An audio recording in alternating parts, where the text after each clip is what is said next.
Hey nerds, Farmer Jesse here. Welcome to Growers Daily, your daily dose of ecological farming insight. It is Monday, June 23rd, 2025, and today we're going to talk about broadcasting cover crops into untouched ground, why no-till actually makes things harder sometimes, and the explosion of tick populations, because who doesn't like talking about parasitic blood-sucking arachnids from time to time? So let's do it.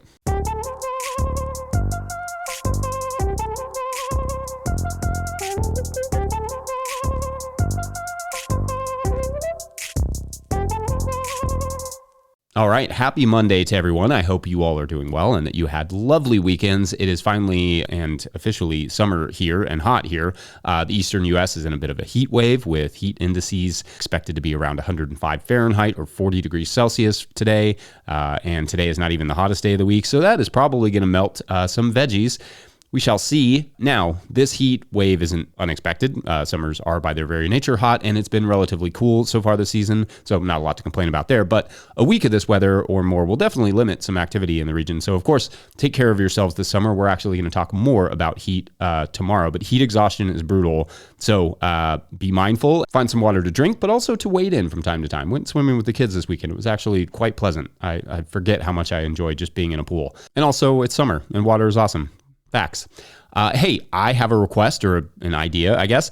I'd like to hear from you. We all would. If you're game, here's what I want you to do. Record a video clip with your phone, no longer than 20 seconds, please, from your garden. Say your name, the region or state or area that you're located, and say how the season is going so far. That's it. Just kind of want to hear. Just check in the pulse of the growers who listen to the show for a segment or two next week. Send that to notillgrowers@gmail.com with the subject line video clip so we will see it. I'll put all the directions or whatever in the show notes. But again, please, no more than 20 seconds, and I'd love to hear from you. Awesome. Thank you. Anyway, the other day I was doing some really tough cultivation on a plot, and something occurred to me that either I have never talked about or have not in a long time, because I can't remember doing it. So I thought it might be worth sharing. Basically, I was cultivating the area where I'm experimenting with some milpa style gardening, trying to grow corn, dry beans, sunflowers, and winter squash together, something I have never personally done, but have had a plot free to play around with and decided to give it a whirl. But the idea being that I just wanted to simply pull the tarps off of some terminated cover crop, sow some seeds, and walk away. Something super simple and beautiful and diverse, and yet here I was cultivating with a stirrup hoe into kind of really difficult soil. The exact opposite of what the goal and or point was. To back up, here's what I did and why it didn't work, at least against the weeds. First, I had a semi-tender cover crop of crimson clover and lacy phacelia there in that plot in the winter that died early due to the ice storm you may remember. So I had to resow those crops along with some rye in February and got some decent growth. Then I mowed it. However, I had the bright idea to shovel the soil back on top of the mowed cover crop with it wasn't actually a shovel, it was actually a rotary plow. But anyway, I threw it up onto the beds to raise the beds back up and then tarp that for a while to kill any newly uncovered weed seeds from the shoveling of the pathways onto the beds. Although I have high hopes for the fertility part of that idea, this raising up of the beds means that I exposed some weed seeds that the tarp didn't kill. Flash forward a month and here I am cultivating. Now, why I didn't mulch it, you may ask? Well, I didn't have that much compost, and it would have been expensive to cover that area in compost, and also to cover that much area in hay, it would have cost like a couple $100s, which would be fine perhaps for more profitable crops, but this was a plot I was trying to keep relatively on the cheap side because it was kind of an experiment.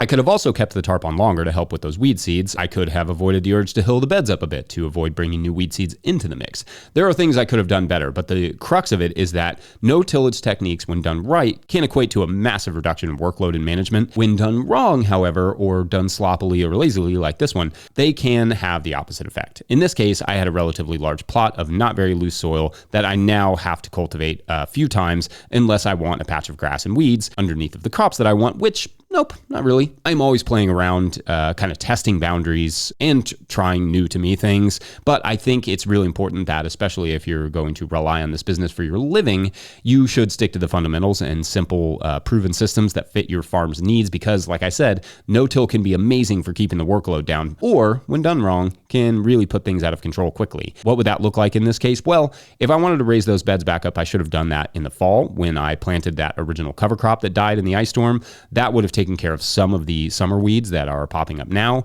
Then I would still have to have re-sowed another cover crop because of that ice storm, but that would have reduced the weed populations. I should have also kept the tarp on for at least one more full week.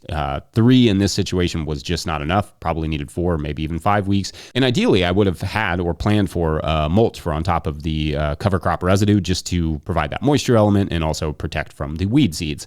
Having that soil on top of the cover crop residue has complicated things. I still think fertility-wise, that plot's going to be great, but it's going to take some management. I guess if there is a simple moral to the story, it's keep things simple and do it right the first time. And if there's another moral, I guess, I'll try the weird soil preparation stuff so you don't have to. Cool? Cool. All right, we're going to take a quick break, and when we come back, sowing cover crops into weeds. BRB. Today's episode is brought to you by Farmhand. If you're listening to this, you probably found 5 rare minutes to breathe. But what got pushed back further down the to-do list to make that happen? If it's your CSA newsletter, you're not alone. Farmhand's new newsletter builder was made for busy farmers. It automates weekly emails, drives add-on sales, and makes it easy to keep your customers in the loop without spending hours behind a screen. It launches this summer, but our listeners can request early access now. Visit farmhand.partners/no-till. That's farmhand.partners/no-till. All right, back to the show. If you, the listener, are enjoying this podcast, getting even a small amount of value from it, consider supporting our work over at patreon.com/notillgrowers. I will try to get to questions from everywhere that questions come in, but I will always get to your Patreon questions now. Today's Patreon question comes to us from Patreon member Loke Nielsen, who writes, quote, "Hello, happy May." Sorry, I know it's not May anymore. I have a question about cover crops for an area I won't use at least this season, maybe not next one. It was an overgrown field with somewhat uneven terrain, some of it on a slope. I haven't found any super resistant weeds except for a bit of gout weed and couch grass. Anyhow, I've mowed it once, and if I were to simply mow it down low a couple times and throw out seeds just on top of the field without doing anything to the soil, what kind of plants might handle something like that and be able to compete and still give me some biodiversity and fertility for the future? I plan to till it once to create beds since I have got my hands on an old walk-behind tractor. But first, I need to learn how to repair it or any mechanical thing really. So until I can use it for creating those beds, I don't feel like using precious materials I could otherwise grow in right now, and thus the question about what I can do in the meantime. Thanks again for the space, the podcast, and all the useful videos, end quote. Okay, fun question here. Thank you, Loke, and apologies for it taking all the way until almost the end of June to get to it, but I am slowly getting caught up. I mean, I think so. Anyway, Loke's question essentially comes down to this. Can I, or should I, add a cover crop over top of an area where I would like to plant in the future? Like, is it worth the seed and work to just broadcast it over top or onto an existing space if I mow it really low? And by and large, the answer is going to be that it is not worth the seed cost, but that doesn't necessarily mean it can't work. Generally speaking, no, broadcasting something over top of existing sod or weeds or whatever will mostly just waste that seed. If you were to drill the crop in there, mow it again, really low to the ground right before that crop came up, then maybe that could work, at least to some extent, but that would require a pretty legit seed drill to accomplish it. A seed drill just being a tool that cuts a small furrow and drops seeds in behind the little cuts that it makes. However, in terms of broadcasting, clovers could be somewhat of an option if wasting a little seed is no big deal. Like if it's not a large area and you have the time and are just wanting to play around a little bit, essentially get yourself a couple different types of clovers, broadcast the clover over the area at the suggested rate per acre from whoever you bought it from, and make sure it is the untreated kind of clover. There are treated kinds that will come. They have like a little coating on the seed. It should just look like seed and not like pink. Then anyway, mow that area really low. The micro mulch from the mowing should cover the seeds adequately enough to germinate them, as clovers germinate fairly well right on the soil surface because they are small seeds and don't require quite the same level of seed to soil contact as other larger cover crop seeds. Clover is really nice in that way. We often reseed our living pathways with white clover by just broadcasting it on the soil surface or over top of whatever is already there in the fall, and it competes really well in the spring. We have also sowed crimson clover around crops like fall brassicas a week or two after planting them, and let it cover the ground beneath the whatever that crop is going into the winter, which doesn't add a lot to that specific crop, but works decently well at just having a nice living mulch. And then of course it takes over for the winter.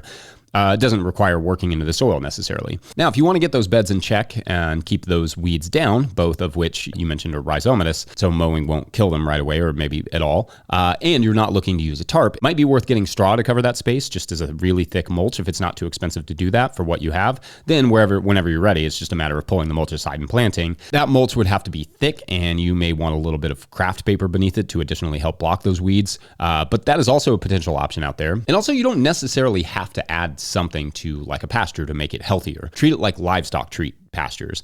You basically graze like the top few inches and let it regrow, and then graze the top few inches and let it regrow. And you can grow a lot of soil organic matter by just mowing it really, really high and letting it regrow a little bit and then mowing it a little bit higher every time. And the roots will die back and that will create a lot of soil organic matter. That's how you would do it in a rotational grazing system. And there's not necessarily a reason you can't do that with a mower or a weed whacker, depending on how much space we're talking about. Anyway, I hope there was something helpful in there. Otherwise, we're going to take a quick break, and when we come back, tick populations are on the rise. Oh, goody. And what we can do about it as farmers, more or less.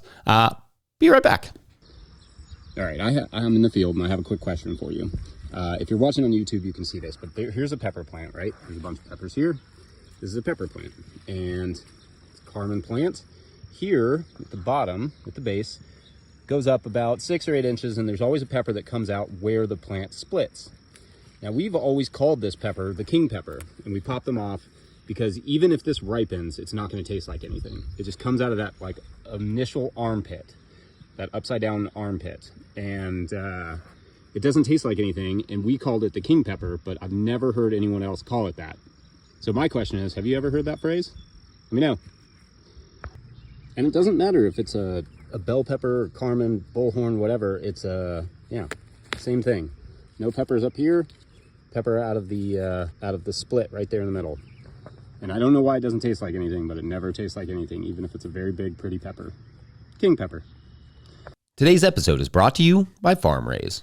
Still struggling with your balance sheet? Your lender's asking for a balance sheet and you're stuck with a spreadsheet mess or guessing your numbers? FarmRaise Tracks takes the stress out of farm finance. With one click, you can generate an accurate, up-to-date balance sheet that shows your assets, liabilities, and equity. No accounting degree required. You'll be ready for loan applications, tax season, or just a clearer picture of where your farm stands. Join thousands of farmers using Tracks to build stronger businesses. Get 20% off with code NOTILL20 at farmraise.com for the lifetime of your membership. All right, back to the show. All right, so here's a fun fact about me. I have probably pulled off hundreds, if not thousands, of ticks off of me over the years, and almost all of those in the last 15 years. Before 2010, when I moved back to the countryside officially, it had been one single tick in 1996. It was so unusual that I remember the year, the location, and the fright on my mom's face when she saw it. I spent a ton of time in the woods at that time, in the fields, outside when I was a kid, just running around Kentucky, Tennessee, Illinois, Florida, and I never got ticks, save for that one in Steelville, Illinois on the 4th of July. Oh, it's kind of the anniversary of that soon. Fun. Now, however, I'm surprised when I don't have a tick after walking through our grass and wildfield areas. I basically just check for them every day. Of course, anecdotes like that are just anecdotes. Just because I have had this experience of going from no ticks when I'm playing in the fields as a young kiddo to numerous ticks when I'm playing in the fields as an older kiddo isn't proof of anything. It's just anecdotal evidence, but it does track with what researchers are finding that tick populations are not just growing, but their individual ranges are expanding. Take this lead from an article delightfully entitled Tick, Tick, Boom from the University of Vermont. Quote, until 2004, a black-legged tick had never been found in Vermont. By 2017, with winters warming, the Green Mountain State led the nation in Lyme disease infections per capita, end quote. Indeed, tick numbers and diversity are growing nationwide, and with them, cases of Lyme disease are increasing, a common illness carried by ticks and transferred to humans, among other diseases such as Rocky Mountain fever and one called alpha-gal syndrome, which is an allergy to red meat. I have a friend, in fact, who has alpha-gal from a tick bite, and it's rough news when they consume red meat. I'm sure some folks watching this have had an experience with one or two or some of these diseases from tick bites, and my heart goes out to you because they are all brutal diseases. With the rise in their populations, we all may have some brush with them at some point. Our kids definitely learned about tick checks early on and are good about alerting us to itchy spots.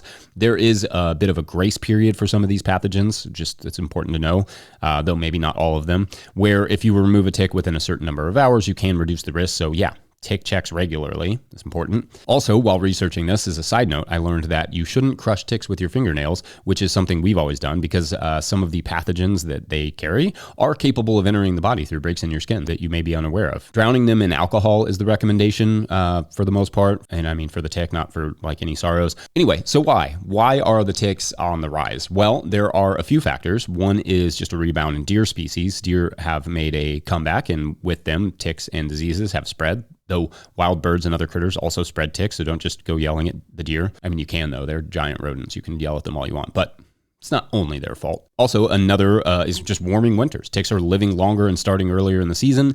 In fact, there was one year I had a tick as early as February, which feels certifiably not okay.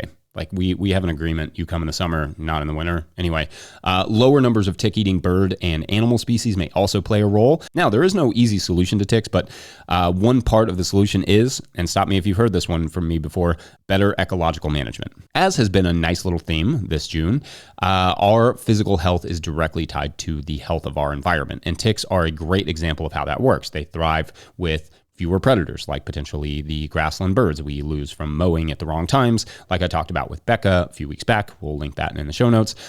Ticks thrive in a warmer climate. They thrive in the remaining leaf and plant litter left at the end of the season that we no longer burn, controlled burns, showing some promise in reducing establishment of certain tick species. At some point, we as a society have to value the natural world as a quantifiable part of our health and well-being. And we can start addressing things like tick-borne diseases, the current ones and the future ones, at least partially through better ecological management of our lands. Everyone who listens this far to any of these episodes is part of the choir, I'm sure. But we do need to sing this one louder and louder and start bringing these real-life examples to the people who may just not see it or care about it. Because ticks and the diseases they bring, to just use that one simple example, are no longer just a problem of the woods or the pastures. They are coming into cities and hanging out on buildings. The health of the environment is everyone's problem, which is how we will end this Monday. Don't forget, No-Till Growers is now officially a 501c3 nonprofit, so donations are tax deductible and greatly appreciated. You can learn more about how to kick in the show notes. Please make sure to like and subscribe and or follow wherever you're getting this podcast. That's an easy way to help us out. Enormous thank you to all of our show sponsors. And if you'd ever like to sponsor the show, you can reach out to Farmer Michelle at notillgrowers.com. Huge shouts to Willie Breeding for the theme music, Mike Hilbert for the production help and editing, and the team at No-Till Growers. Also, shouts to Epidemic Sound for the background music that you can hear. Listen to that while I pull up the Patreon numbers. Pick up a copy of the Living Soil Handbook of the Seed Farmer at notillgrowers.com to support our work. Big thank you to everyone over at patreon.com/notillgrowers, where at a certain level, or if you just bump up from one level to another, or you sign up in the month of June, you get a shout out on the show. So big shout outs today to Dr. Laura Neri and Bonnie Geber, one of those. All right, so this week's story is that of a little girl, maybe in, I don't know, the 4 or 5 year old range. Her family has a very large garden, and the little girl just loves the garden, just adores being out there in the soil and chasing bugs. And because lately her mom has been playing with her more than ever. Like this night, for instance, they are out in the garden, slowly harvesting the potatoes in the dark. And her mom tells her they are not harvesting the potatoes. They are, in fact, hunting them. And you have to be quiet, or they will scamper away under the soil. Who of them can fill their basket the fastest, asks her mom. And so the little girl digs and fills her basket and digs and fills and digs and fills.